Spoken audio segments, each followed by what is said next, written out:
Some of the character stuff you did over the years there was just incredible. But do you carry that stuff over with you when you're doing jobs on films and TV? Yeah, you do. I mean, the difference is, in WWE you get one shot. Right.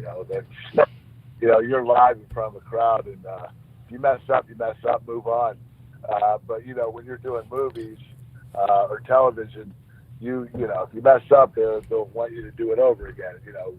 Do another take. So the pressure isn't quite as extreme as it is in WWE because you always know in the back of your mind, if you mess up, let's do it over again. Let's do it right.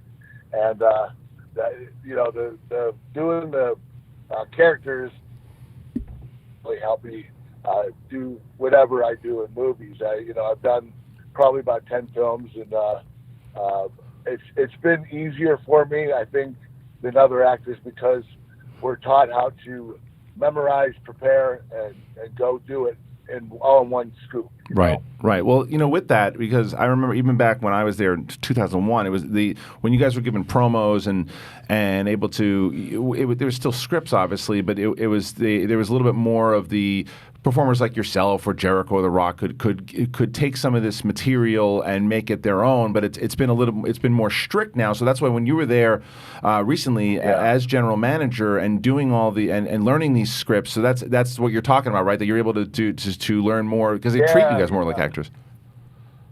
Yeah, because you don't have the freedom to do or say what you want, or pretty much, now you can improvise a little bit, but you can't go off script. You have to stick to it, and I understand why.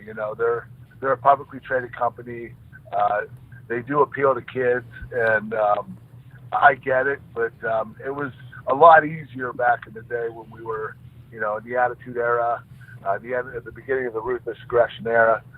It was a little easier, and you got more freedom. But all in all, it's still the same thing. Right. And then so now, it's because you're taking a little bit more of a step back now, obviously you showed up on the reunion show the other day, and that was awesome. But you're taking a step back. Do you want to focus more on acting? Are you doing some more stuff with the family? What's the plans right now?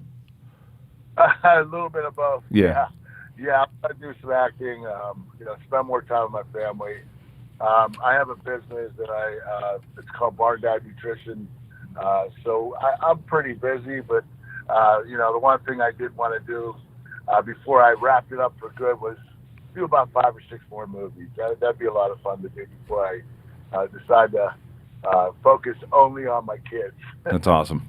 I mean, you talked about being on the show or being on the movie, doing a lot of comedy kind of stuff. Did you do any comedy training? Because we're all kind of come from the comedy background, or did you kind of just run back in there? I never did any training. I didn't even have any training before. You know how they have NXT for WWE. Yep. They trained me to wrestle. I did that for about 6 or 7 months before I started. But as far as on-screen, promos and pre-tapes, I never practiced. Vince just kind of told me what to do and threw me in the fire and said, you either come out of the fire clean or you're going to get burned. One or the other, we're going to find out right now. And I was a little overwhelmed. But I remember the first time he sat me down. He told me what to say. And I'm looking at it. His lips are moving, but he's talking for so long. I'm thinking in my head, how am I going to remember all this? Right. And after 5 minutes of him talking, I said, Mr. McMahon, could you repeat that? I don't even know what you said. And he was so pissed off at me, but he repeated it again, and then he said, "Go do it." Yeah, but I went out there, and somehow I did it.